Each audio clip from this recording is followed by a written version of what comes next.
So we're here to talk about how you make the most of your life ahead. You may have heard the good news that we're all living longer, right? Right? And than previous generations. And that's just great news, isn't it? 30-year bonus? Maybe, right? Opportunities as well as challenges. So we're here to take a look at that today. We hear that there's lots of changes going on campus, probably in your personal lives, in the world. So we're going to touch on change and the impact change has on us and the transition process that we experience going through change and what we might want to think about and do about that. But really, the key takeaway from our presentation today is to focus on what does it really take to create a life full of happiness and fulfillment, both here at work while you're here, and then as you think about your transition to what's next for you, how do you create a happy and well-fulfilled life? So that's what we're going to talk about. But before we get into the whole happiness thing, I'm just curious. What's going on here? What's going on with you? What are some of the changes you're experiencing? And I'd like just for you to take a moment, and I hope everyone has a handout. Everybody have this? Okay, so on the inside cover, you'll see question, what's changing? And then a little model that we're going to review in a few minutes. So if you wouldn't mind, just take a few minutes right now and jot down for you personally, professionally, in the world, what's changing for you right now? Does everybody have one or two or a few? Okay. So one of the things that goes on at this conference, you all know this, is that it's being videotaped and recorded. And they've asked us, I know, I try to forget about that actually. But what they've asked us to do, if we have audience interaction, which we hope you will talk to us, don't leave us dying up here, okay? That we want to capture that. So our volunteer, if you have something to say, will be sticking a microphone, but you will not be, just your voice will be recorded, not your face, okay? Did I get that right? Okay. I mean, if you want to, you can get up here. So what we'd love to do is just hear some examples of what's going on with you. What's changing? Somebody be willing to offer something changing? Yeah, thank you, Sid. One of the things that's changing for me is that people much younger than I am are retiring already. How could that be, those young whippersnappers? They're leaving. You go, why are you retiring? Yeah. And just curious about, how does that impact you?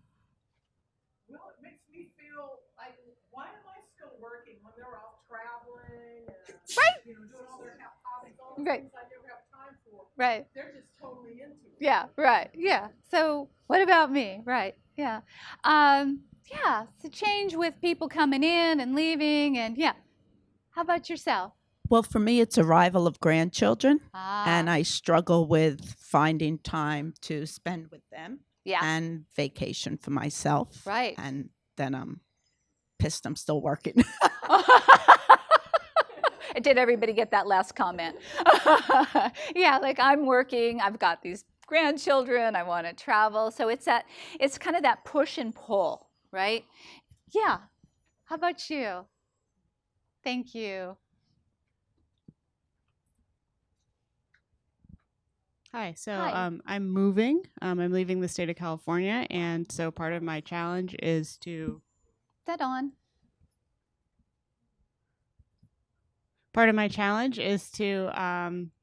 see what I can bring, what of California I can bring with me, and the many things I love about the state and about this university. Thank you. Thank you. Yeah, let me just respond to that. So one of the things in the third act, what we do is we work with people to help them figure out how they transition from full-time employment to whatever's next. And we ask people, what is it that you want to leave behind? like getting up at 5 in the morning or commuting across that bridge, or endless meetings about things you find yourself caring a little less about. But what do you want to bring forward? What do you want to bring with you? Like leaving California, what do you want to bring with you? And there's some things you might want to leave behind. So on the handout today, we're going to be going back and forth between some presentation material and then asking you to do some personal reflection on some of these questions. And it's a lot about that transition time. So thank you. Is there another one? Yeah. For me, I'm feeling more of a this urge of just wanting to retire like right now, so that I can really fulfill the passion, my passion of what I really want to do in my life. So it's like it's like I want to retire. Right. And what I can do, and then also not only that, I'm in a position where I can retire, but not really. Wanting to retire at, for example, where my salary is right now. And so it's like trying to decide, should I retire and then go out there and get something else to kind of supplement that. Thank you. These are huge questions that a lot of us are facing. When is the right time? How long should I work? Will I be able to find another job, maybe a part-time position, or to generate income? So a lot of decision making, a lot of things that we're thinking about. And hopefully the work that we're going to do today, or at least get started doing today, will help you. Will help you ask yourself some of those questions that will lead you to know when the time is right for you. Yeah. Thank you. Was there any others? Yeah, thank you. My name is Pam, and mine may be quite obvious with us as we come to this stage in life, but my mind and my body are changing. Yeah. My workplace climate is changing. Yeah. I know the younger people coming in, what I've noticed is they're faster. Yeah. They pick up faster. Yeah. They produce faster. Which makes me think, well, maybe it's time for me to move on. Is it time to move on? Just the competition. Yeah. So Yeah. I say Yeah. with the streamlining and our current budget climate, Right. those are things that I see changing. Right.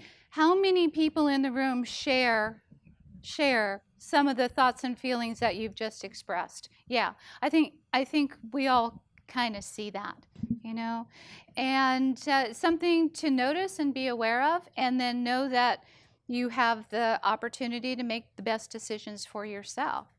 Yeah. So change is a constant. It's a constant in life. We all experience it. We all have a ton of life skills and experience managing change. Whether it's a positive change, a neutral change, or a negative change, there's always some ending. Right? When you make a change. When you move from California and you say goodbye to California and to your new location, there's an ending of that time that you lived in California. When you leave UC Berkeley, there will be an ending, right? So my ending, what I experienced a few years back, was when I was working at a job that I loved, and my boss, it was difficult to get him to meet with me to talk about my next year's goals. I kept trying to schedule this meeting to talk about my plans for the next year, and it kept getting rescheduled. I completely missed that. Right? Don't you hate it when you miss like an obvious sign? Like, why does this meeting keep getting rescheduled, right? So he finally came into my work area and informed me that he was going to change my status from employee to contractor. That's kind of a gentle nudge towards the exit door, right? So that was my ending. I didn't want to be a contractor. I was a valuable member of the team, wasn't I? So I experienced a loss. And some of those feelings that, when you get blindsided, when you didn't see it coming, just kind of like hurt, kind of mad at myself, kind of unhappy with the situation. And I remember I was right in the middle of an email. And I just had this urge, like when he left, that I wanted to finish it. And he came back in and he said, why don't you just go home? Just take the rest of the day off. And I remember thinking, should I finish this email? Or, right. All right. So the next day, though, I was at home trying to figure out what I was going to do next. So that was kind of the beginning of what is called the ending. You have this in front of you on your handout, and we've included this. This is a William Bridges model. Maybe some of you have seen it before. Probably. Okay, it's been around forever. But when you're in the midst of the chaos of change, you don't even know you're in it, right? You just know you're unhappy. And it's really helpful to understand that change can happen to you, whether you decide to move or you decide to retire or you get asked to leave. But the transition process is a process, and we all experience it differently. But there's some predictable feelings that we may go through. So they have to do with endings. So it could be shock, denial, hurt, anger, all of those things. And it's important to acknowledge and recognize that so you can move on, right? The next kind of process after the ending is that you end up in this, I don't know, I just call it like this neutral zone, when you're trying to let go of the past, but you haven't figured out what you're going to do next. And a lot of the people that we work with in the third act, they're kind of there. That's where they are. They're letting go or have let go of the career, the job, but they really don't know what they're going to do next. And you can kind of get stuck in this feeling of kind of frustration or confusion or being lost. Or, you know, I know for me, I started, well, I'm going to do this and I'm going to do that. And it didn't always work out, right? So the point here with this neutral and transition zone is that we need to understand and work through it. Because if we try to get to the new beginning before we're ready, before we really process all those thoughts and feelings and concerns, that sometimes you end up falling back into the, I call the trough of the neutral zone. Not a place you want to hang out for too long, right? Not for years and years, right? And understanding where you are in this process of change, and maybe even thinking about your transition from UC Berkeley to whatever's next for you, taking a look at this transition model can be helpful. So what happened to me in my new beginning is that I'm a people person. I need to be around people. I love being part of a team. And when I was isolated and at home by myself, it wasn't good for me. So I knew I had to create a community. So I started a mastermind group for other job seekers. And we got together once a week and helped each other network and move forward. And I was going to do a little bit of a lane shift in my career, which actually led me to the work that I'm doing now in the third act. So, you know, the end of a happy story, right? But you don't always see that when you're in the midst of that. And that's why we want to share this with you today, just kind of touch on it to give you an idea of the process that you are going through or may go through as you transition to whatever's next for you. Any thoughts or questions on that? My big transition was I came from the East Coast, and I fell in love with a guy who got accepted to Hastings Law School. Sorry, not Bolt, but Hastings Law School. And I followed him from the East Coast to the West Coast, as girls did in those days, you know? We followed our guys, we followed our boyfriends. And I found myself in 1967 in the Haight-Ashbury, quite different than Silver Spring, Maryland. Haight-Ashbury, we found a place at 630 Cole. I looked out of my window, walked down the sidewalk, and there were all these long-haired, long-bearded guys and girls with long skirts and literally flowers in their hair. And I was like, oh my God, this is fantastic. It was so exciting for me. It was so different, so exciting. And I felt like, you know, it was a new opportunity, a completely new place for me, quite different than the East Coast. And so I'm suggesting to you all that in this period of transition, as you're thinking about moving forward into your next stage of life, now or even in the future, that you think about this with expectation and excitement and even happiness. And so we're going to the next slide. And so happiness is what we're going to be talking about for the most of the morning, for the next part of the hour. And everybody is interested in happiness. And before we talk about this happy gentleman, I wanted to just give you a quick story about happiness in my life again. So years later, still living in San Francisco, my youngest daughter was getting ready to graduate from high school, and I could not get that girl to apply for college to save my life. I didn't know gap year. I just thought you need to go to college. You need to be happy in college. You need to have a happy life, and to do that, you need to go to college. She wouldn't do it.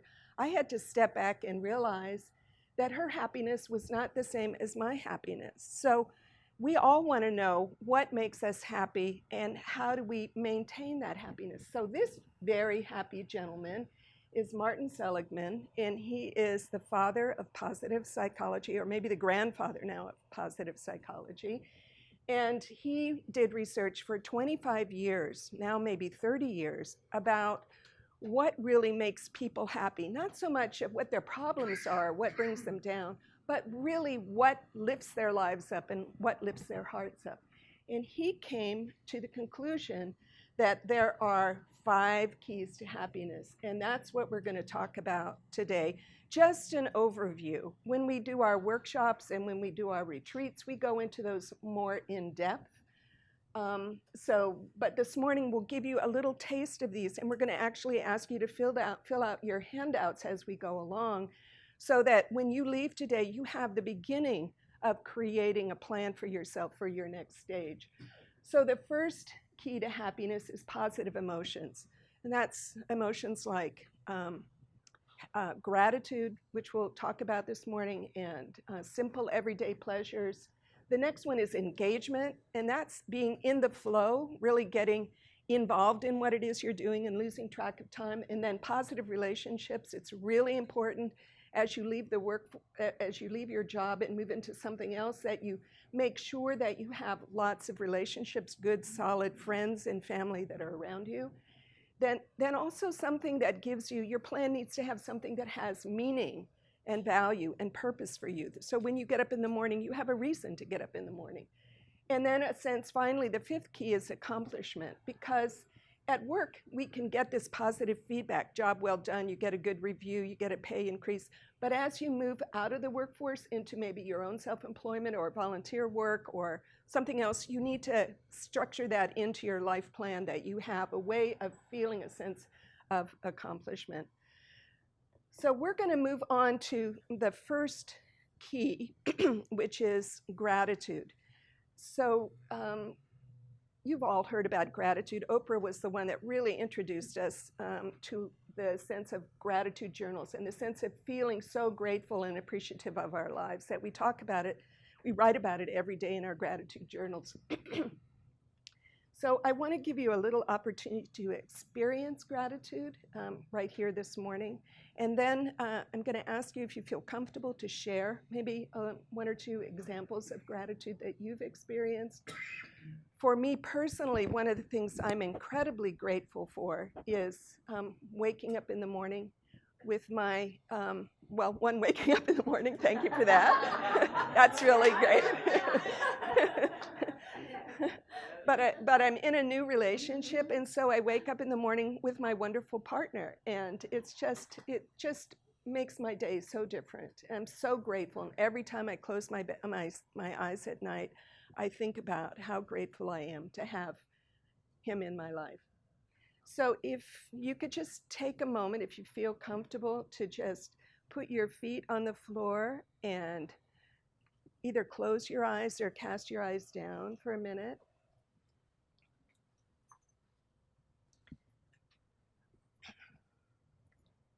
And take a few deep breaths, kind of yoga breaths. 4 in, 6 out, just to calm yourself down and to kind of get that brain that's on overdrive to just settle down a little bit. Take a few more deep breaths. And then bring to mind something that you're really grateful for.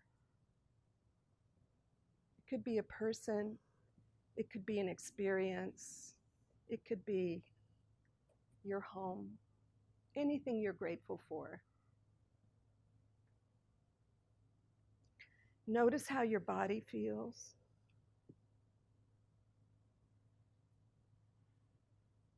Notice how your mind feels as you think about this feeling of gratitude. And then please bring your awareness back to the room, open your eyes. And I'd love to have somebody share what it is that they're grateful for. But before you do that, did you want to add something? You know what I think would be really fun is if, because we thought the room was going to be really packed, but we have some room in here. So if you wouldn't mind, just capture what you're grateful for, 1 or 2 things, and then get with the people next to you. Let's form either groups of 2 or 3, and then just share amongst yourself what you're feeling most grateful for right now.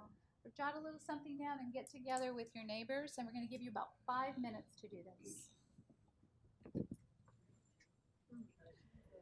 So the energy in the room is really different, isn't it? After sharing what you're grateful for. So one of the powerful things that you can do every day is write in a gratitude journal. But if you want to up the effectiveness of gratitude, it's to share it out loud. So if you do that once a week to someone that you're grateful for, either you call them up or meet them for tea and say, I love how you were with me last week. I was really going through a rough time. Or if you just write them actually a note, it's kind of wonderful what can actually happen. And this isn't just some woo-woo stuff. This is what it can change your brain chemistry. So if you're a person that kind of sees the world with the glass half empty, this will literally change your appreciation of life and shift to a glass is half full. So I offer that to you as something that you can do right now when you go home, is to get a gratitude journal, write this down in the morning or night, and then share it once a week. It's very effective. Absolutely. So the next piece we're going to talk about is, the next key is, oh, I need to do this transition again. It's a little not seamless. I know. It's okay.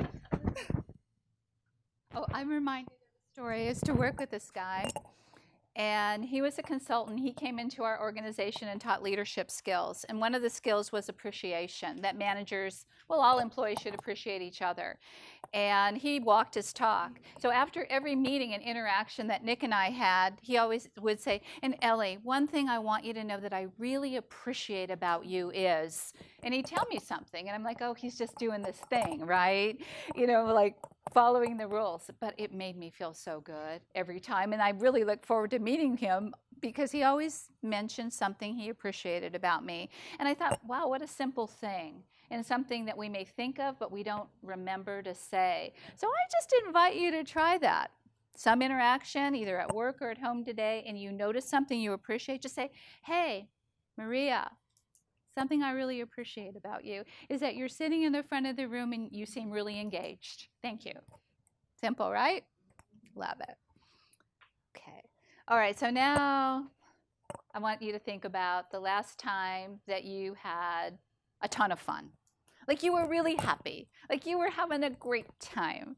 We went on a family reunion to the Jersey Shore last month, and we were with all assorted family members, some who I have met and some who I haven't, lots of little kids running around and people playing, and I was just having a really good time. And I think that if you think about the last time you were having a great time, it was probably with someone, right? And oops.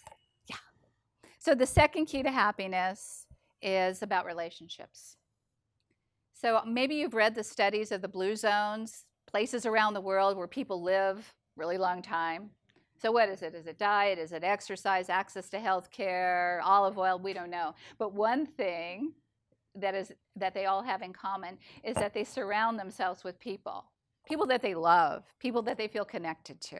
But you don't really need a scientific study to prove to you, do you, that it's really important to surround yourself with positive people that make you feel good, and you feel good when you're in their midst. And like a lot of people who work full-time, you probably end up spending more time with people that you work with than sometimes you do your own family, right? And it's really nice when you have great team members and people that you enjoy being with. So what happens when you leave? What happens to all those relationships and those connections that you have and the community that you formed with the people that you work with? What happens? So want to maybe try to stay connected. But one thing that you may want to begin thinking about is, who will your new community be? How will you form those new friendships? How will you build relationships now that you have more time and maybe more access to other parts of your community? So one of our colleagues, when she turned 60, she bought herself a Mustang. Now, she'd always driven her Toyotas, right? SUVs, Toyotas, family vans. But she decided on my 60th birthday, I'm getting me a muscle car. So she did. And she's not a joiner at all, but she forced herself to join the Mustang Club. Yeah. And so she went, and there were a really nice group of people, and they get together on Saturday mornings, and they pick up litter, and they go to Denny's for breakfast. And so she's formed this really great new community while she's still working. So she's going to retire at the end of August, and she's planning her first road rally with the Mustang group this summer. Something she never, ever would have done, right? But she kind of started laying the groundwork for, how she's going to connect. And she's single, which is even more important when you are single, to figure out who your new community is going to be. So we want to give you just a couple minutes right now to reflect on the relationships that you currently have in your life, and what might change as you transition to whatever you decide to do next, and what might you think of to do to form new community. So question number 2 on your handout, just take a few minutes and reflect on that and answer that question, if you would. All right. So the next key to happiness is engagement. And these guys, the Summer of Love, they found something they were really good at, didn't they? They could really sing in harmony like nobody's business. I remember loving the Beatles and loving their music, and just being so inspired by their talent. And we all have skills and talents and things that we're good at. I mean, think of the last time you lost track of time, when you really got into the flow mode. And a lot of us, that happens here at work, right? We're good at our jobs, right? You get to do something that you love and that I bet you're good at. And so you have to think about, when you leave the organization, where do all those skills, strengths, and talents go, right? What do you do with the good stuff that you've learned and you've created, and you know, kind of your secret sauce? Where do you go use that? And that's what we invite you to think about, is how will you bring your skills, strengths, and talents forward and do something that really makes you happy as in your next stage of life. And one thing I really missed about being a training manager in an organization and in human resources is I got to be able to be with people and present and work with teams. And so what I found really did it for me is I joined a community chorus, right? And I got to sing Motown tunes all summer long. And it was just so much fun. And I'm not a singer, but I learned to sing. And what I really loved was just being part of the community and part of just having fun. And I guess, okay, a little bit of performing, right? Which I really enjoyed. So question number 3, just take a moment and think about, what are you really good at? What do you do really well? And how might you want or choose to use those skills in your third act? I'll just give you a little minute to jot something down if it comes to mind. Share with you a picture that I found on Google Images. Anybody recognize this location? Where is it? Right, there you go. 1967, Summer of Love, right? Right outside these doors. A lot of students found meaning and purpose protesting the war. So the idea of meaning and purpose usually transcends ourself, and we're doing something on behalf or in service to others. It gives our life meaning. I know one of our colleagues said, you know, I just want to matter. I just want my life to matter. So thinking about how your current role provides you meaning and purpose at work, you know, sometimes it gives our structure to our day. We have deliverables, we have reports, we have things to do, we're good at our jobs. We get a lot of purpose and sense of accomplishment at work. that you have to think about when you're not here anymore, when you're doing whatever you're doing going forward. What is it that's going to give your life meaning and purpose? And some of our current colleagues in the third act have found a whole new meaning and purpose with the resistance movement. Yeah. In fact, one of our clients decided to cut back her work hours so she could devote more time to the resistance movement because she cares so much about this. So it's kind of created a new passion or a renewed passion for people. And, you know, it doesn't have to be epic. It doesn't have to be you have to go start a not-for-profit or, you know, anything huge. It might be just baking cookies for your neighbor. Right? But whatever it is you think will give your life meaning and purpose, and what are some of the ideas you have now?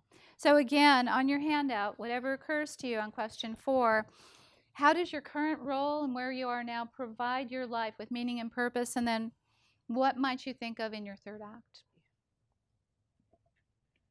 Last but not least, whoops. There we go. Last but not least, the 5th key to happiness is accomplishment. And I mentioned that in the overview. Like, how are you going to feel a sense of accomplishment, meaning job well done, whether you get a paycheck? Some people, even when they're retired, would really like to get some money in. It gives them a sense of accomplishment. Maybe they don't need the big amount of money, but they need something. Or they need kind of goal setting and a list of things they want to do, and then seeing that they've checked all of those off. But any way that you can in your next stage to set up your life so you always have a sense of feeling good about a job well done or reaching a goal that you had. Now, I had a goal back in 2009 when I first started doing the third act. When I started it, I didn't realize, but when I started presenting at conferences, I found that I was really terrified. I had no idea because I hadn't done much public speaking before. I'd done mostly one-on-one or small groups. And I could barely stand. I mean, my knees were knocking, my lips were doing that kind of thing, and lots and lots and lots of ums. And I just couldn't bear it. I really wanted to get the message of the third act out. And way back then, nobody even knew from retirement. Everybody was holding on tight. I don't know if you remember 2008, nobody was thinking about retirement. And even now, retirement is a negative word. People don't want to talk about it. But I wanted to spread the word about new possibilities for the third act. So I kind of girded my loins. I found a speech coach, and I did everything. I did all the exercises he recommended, and then I joined Toastmasters. And I did their 10 basic speeches, and I won awards, and I felt really proud of myself when I completed that program. So I'm here before you as a success story. I accomplished what it was I set out. Even though my knees are still shaking a little bit and my lips are trembling a little bit, it's way better than it used to be back in 2008. So one of the things I'd like you to think about is what does success look like for you now in your job? How do you realize to yourself that you've accomplished something? And then take a moment and write down what you think you might feel a sense of accomplishment in the future. Like, how would that be different? How would you know you were successful in the future? So just take a moment and make some notes, jot down some ideas about that. So we're going to be at the Coach's Corner. So if any of you want some one-on-one time, you have an issue, a challenge, an opportunity that you want to talk about with us, we'd love to meet with you there. We also invite you to connect with us. We've given you some information about some things, some events we have coming up. We also do a newsletter. So if you're interested in staying in touch with us, you could either leave us your business card. You've had these little red cups around. Yeah, just put your business card in there or your email address, and we're happy to include you on our newsletter. We're just so happy and grateful to you for coming here today and allowing us to come back to UC Berkeley and work with all of you, and to really consider this question, for you to be able to consider what is it that you plan to do with your one wild and precious life. So thank you so much for having us. So much. We really appreciate it.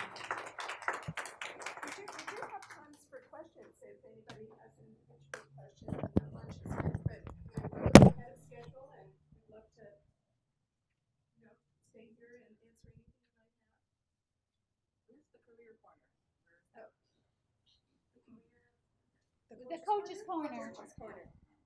It's right in this building. Yeah. Yes. Yeah.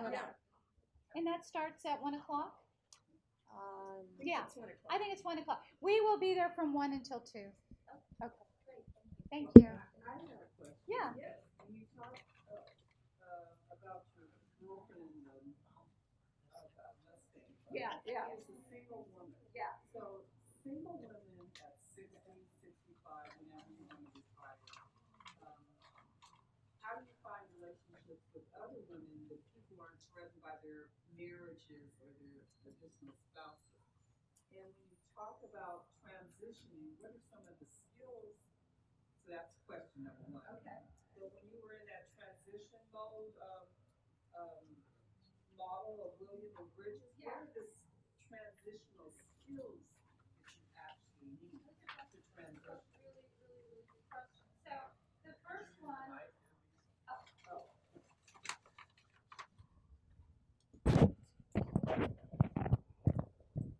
As far as what we've seen, I have a few ideas about what I've seen my single colleagues and friends do to meet other people. One is, it's really simple, is to be in or start a book club, which is more of a social club, which becomes an extended group.